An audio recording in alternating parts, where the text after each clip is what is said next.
Ngayong araw ay opisyal na nga naghain ng kanyang kandidatura sa muling pagkakonsehal si Mr. Mikey Morada.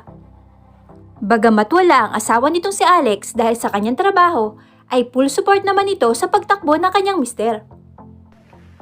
I am 100% proud and with you all doing my husband. Alam ko puso mo to serve and be selfless. Pasensya na, as a work din ako, di kita nasamahan. Love you my consi, Mikey Morada. Kaagad din naman itong sinagot ni Mikey Morada.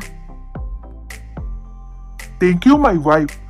Thank you for always being supportive and understanding sa commitment and responsibilities nito.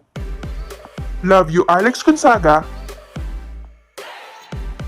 Samantala, si Mr. Mikey Morada naman ay tatakbo sa ilalim ng partido ng Bagong Lipa.